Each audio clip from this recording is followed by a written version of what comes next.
with our pace on the break. Martinelli was outstanding, but so was Pepe. Lacazette put in his shift. Everyone put in his shift. Xhaka, even Mustafi defended brilliantly after that early mistake. Really proud to be an Arsenal fan tonight. It does feel like a win, and it's the kind of result that can galvanise a team. But also, you know, word for Mikel Arteta here. We thought he might have been outfoxed by Frank Lampard at the Emirates, and a lot made about the fact that, you know, Lampard changed it and Mikel didn't. Here, stuck to his guns. I mean, he changed it by not changing things, didn't he, in a way? He kept the forward four on. 10 minutes into the second half, Ozil's still on. He outfoxed, I think, Frank Lampard to a certain extent tonight. I mean, tactically, I thought he was excellent with his changes and wove up his message to the players. You've got to keep the ball. If you've got 10 men, you don't get it very much. So if you're going to just hoover down the field, there's no point. It's going to come back. You're going to lose the game. Xhaka was keeping the ball. Ozil was keeping the ball. Guendouzi was keeping the ball. Martinelli was carrying the ball. So was Pepe. He had the players on the pitch, and he saw in front of him that's how it was unfolding. And he thought, I like this. If we can do this for 15, we can do it for another 45. We did it, and we came back and we got everything we deserved. A precious point, yes, and maybe the shape of things to come. This Arsenal side are certainly moving in the direction. Let's get some thoughts from the Arsenal Nation gang then. We've got plenty to discuss on social media. Hashtag your comments at Arsenal Nation, of course. Much more thoughts from Johnny, from Dave and Anita. Full time here. It's finished at Stamford Bridge. Chelsea 2, Arsenal 2. Thanks, Dan and Chris. I can confirm it definitely felt like a win here. Johnny, David, can I please get your thoughts on that action-packed second 45 minutes? Well, John, can I let you go first? Because your celebration for the goal was amazing, so I'm going to let you go. No, I'm absolutely buzzing. The thing is before the game, we started talking about how we'd, you know, been having a lead and, you know, giving it away at the end, you know, and whether there was fitness issues or motivation issues, you know, to get over the line. Well, when you are up against it, and this happens in football, sometimes you're down to 10 men, for the team to stay so resolute, for them to fight for each other, for them to, you know, to be so hungry to try and get out of Stamford Bridge with something to grab onto. Because let's face it, if we get beat today, 13 points from Chelsea, you can kiss the league goodbye. That is just done and dusted. But to go in there and fight and get that result when everything was against us, you're losing with a few minutes to go, it does feel like a win. And I'm very, very delighted with the effort of those boys. Yeah, I mean, when you go down to 10 men, it's fight or flight, isn't it? You know, you can shrink or you can stand up and be brave. And for me, that's what the boys did. It was bravery, courage. And I just think, you know, Arteta, regardless of the football, regardless of trying to keep the ball when you're in possession, you just run after everything. You chase everything down. Martinelli, he shouldn't have got the ball. He shouldn't have got the ball. But someone fell over, you know, and it's just like, I'm just so pleased at that moment. And then to go back 2-1 down and then to pull it back again and not change for that goal not to affect you. The second Chelsea goal did not affect Arsenal. That's what I was proud of. I was proud of. And I just think the bravery and the courage they showed to do that, that's what will impress the manager. And I think the guys there, rightly so, Mustafi, after making that mistake, he still had the courage to stand there for the rest of the game, to stand up and be counted and to right his wrong. So that's a point very, very, very well-deserved and welcome. David, you touched on many things there. Most importantly, you touched on our young Brazilian forward who did get the equaliser when we were 1-0 down. Here's how you guys at home have been reacting to him. I love this boy so much, as do we. Johnny loves him more. Take a bow, Martinelli. Gabriel Martinelli is going to be an absolute superstar.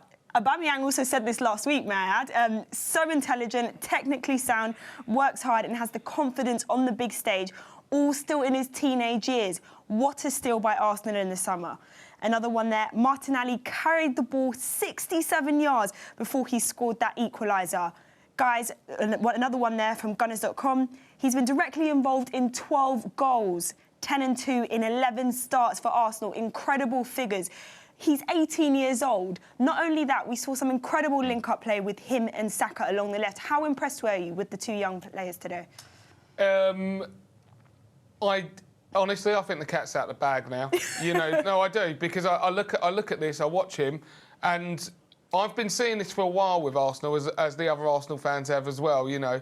But if you speak to fans of other teams who don't really watch Arsenal all the time, they're even starting to go, who's that Martinelli boy, you know? This guy is the real deal. what impresses me so much is not just his technical ability, of which there is a lot. It's his hunger, it's his desire.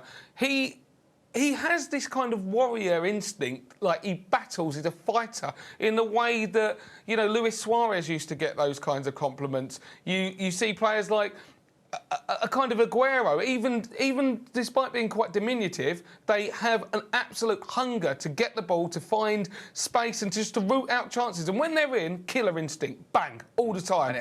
And what it is, they do the job they're on the pitch to do. So, like I was saying to Anita, when he gets the ball, if he's on the wing and he lays it off to someone, he just spins and he goes. He wants to get to the penalty spot, because he knows that's where he's going to get his goals from. And when you're a centre-forward and when you're a proper centre-forward, that's what you do. You're not worried about mincing around on the right wing or the left wing. You're there, you're out to be paid to score goals. And that second one, 67 yards, 50 of them, he was being chased by 2 Chelsea players who didn't have a ball. So they was just running free. And he still had that desire and that sort of just focus on where he had to get. And where did he go? Straight down the middle. He didn't think, jink to the side, I'm going to cut across him, like some people do, don't they? You know, they might think, oh, I'm getting caught here, I've got to change direction. No, he was focused. It's not just that, but you've also got Pepe drawing in. If you look at the goal again, he was just to the side of him. On the if right, a player is not quite got enough confidence or belief in their own ability, they're going, right, let me lay this off. Oh, you know, and we've seen so many fluff chances where someone tries to be a bit clever. No, I'm going to score because I'm the man, I'm the guy. You know, at that age, the reason why we're getting so, you know, gassed about this guy is because at that age, to have that kind of inner belief and inner confidence, it doesn't come around all the time. I'm not sure we've had a player, certainly in the attacking areas, at that young age of that quality since, well, I mean, we had Robin van Persie when he was young, you know, but to have a young player where you can look at what are the next 10 years going to look like if we can hang on to this boy? Robin van Persie came here with more experience, though. He's as green as they come. Do you know what I mean? He is. And like you said, for him to be doing that, it just shows you what's going on inside. You know, what he thinks about himself, what he believes football should be. And that's why people are attracted to him. He's a starter as well. He's got to start the games. He has to start the games. Simple. I think now he does. Martinelli, I don't think you can mess around anymore. He's our second most dangerous attacker. Aubameyang does score all the time, but he's just a must-start. He's a must-start player. Excellent. OK, well, you guys also love what Martinelli was doing, but you also loved that combination play with Saka. So let's take a look at some of the tweets that you've been sending in. Martinelli and Saka on the wing are a great outlet. They've been our best players tonight and the only threat. Lola, they're saying Martinelli and Saka, our brightest threat. Both are 18 years old. Can you imagine a combined age of only 36? What? Martinelli and Saka are proper players, honestly. So proud. So positive. I mean, it's absolutely glowing there for the two of them. How impressed were you also with Saka? Because he's been key both in the last game here against Sheffield United at home and then away at Chelsea today. Absolutely, yeah. I mean, today, the epitome of him was in the last 4 or 5 minutes when he had that battle in the corner with Azpilicueta and he was being strong and he didn't want to give the ball up and he was fighting for it. He weren't just willing to stand there. He wanted to get crossing. He wanted to do something about it. 10 games ago, he was getting tired at 75 minutes. We saw him having calf stretches and that. As a young man, he's worked all through that with Arteta over the last few weeks, and that's where the manager's confidence in you and keep putting you in the side pays off. Because if he thinks, oh, I'll rest him, he's been out. No, you keep putting pressure on the lad, and while he's coming up with the goods, you keep giving him more pressure because he's growing. And that's what he's done. He's grown today, but he's had his mate by his side today, which has helped him out. And they've worked together. We said in the half-time, you know, the under-23 games they would have played in together, the rapport they've got with each other, the respect, and that showed in their partnership tonight. And I think when you look at young players who are trying to break in, you know, a big club like Arsenal, they're both going to have the same targets in mind. We want to break into a massive club's starting lineup, you know. So when they come in and they're both playing along the same, you know, wing, it's like a kind of team effort. Like, let's show them how good we are today. Yeah. And so they're coming at it with the same enthusiasm because they've got the same end game, you know. And it's interesting that we talked about the influence of young players in the starting lineups of these football teams and how sometimes they can get lost, you know, unless they've got big players around them. I think they're the leading lights in our team right now because they're not perhaps damaged by previous results of Arsenal's. You know, they've not got the same kind of, oh, here we go again mentality. And they're just coming out again, I think I'm better than you. Let's go. Well, that's it. They're brave and they're courageous, aren't they? And they've got that fearlessness that youth has. And sometimes the lack of experience frees you up a little bit because you haven't really experienced it. You don't know what it is. I'm just going to do what I do. I'm going to keep going bang. And that's all I know what to do. And you've not been drawn into it yet. So, yeah, I'll get that 100%. OK, well, moving on to the man that has put his faith in those two young ones, Arteta. You guys at home have been very vocal about his tactics.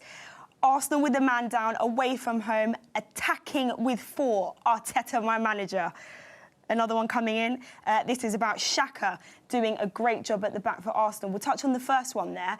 What do you think he would have said in that half-time talk? Obviously, a man down, that mistake that came up. How do you get morale up and get them going to go and look for at least a draw? I think you've got to make it clear to the team, first of all, that a sacrifice has to be made.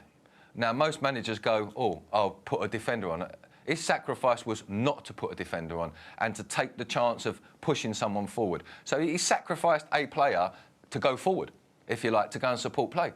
And that must have been like, whoa, we don't normally do that. But they just, you know, they bought into it.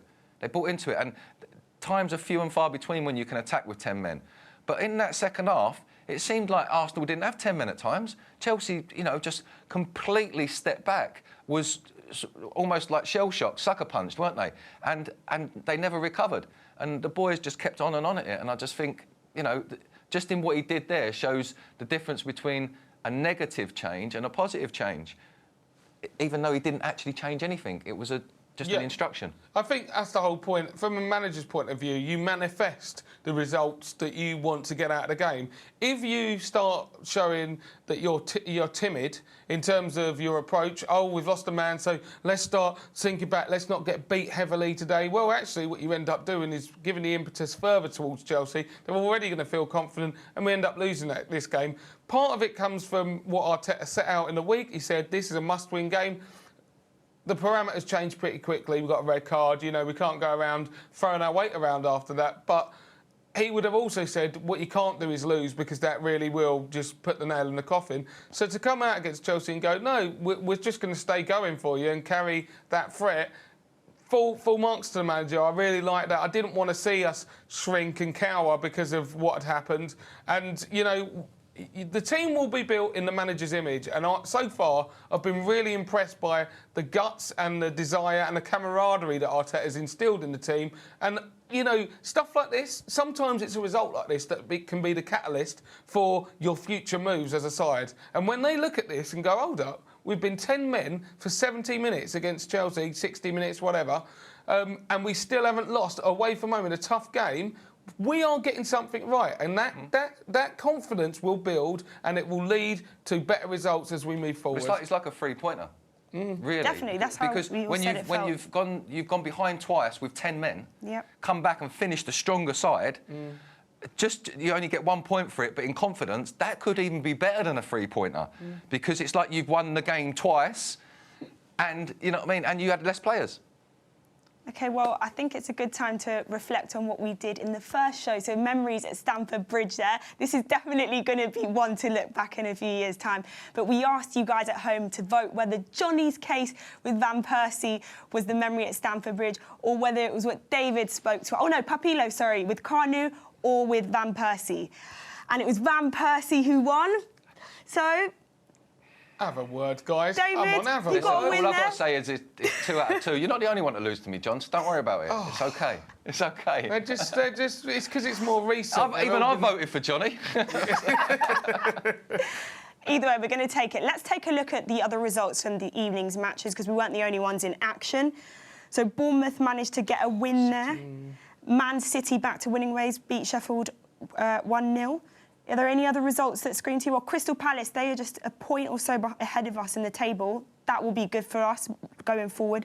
And Watford has suffered their first defeat under Nigel Pearson there. Yeah, I'm surprised at the Palace result, I've got to say. But Southampton have been on such a bad run at the moment. I think You know, they needed to turn their fortunes around. But I think Crystal Palace ain't a bad side. No. I think Hodgson's gets the most out of them. He's got some good attacking players, and for them not to score at home, Southampton have done a really good job, you know, like on their game. But the best result there is the one at the bottom, without a shadow of a doubt. No one's disagreeing with you there. Yeah. And guys, it comes to that point in the show where I'd love to get your one-word roundup of today's match. Fantastic. Courage. Fantastic and courage. We'll take that. And guys, thank you so much for being in the studio with us. It's been great having Johnny and David as always. And for you guys at home watching, we'll be back on Monday night for our 4th round FA Cup tie away at Bournemouth. So tune in from 7:15 and we'll see you then.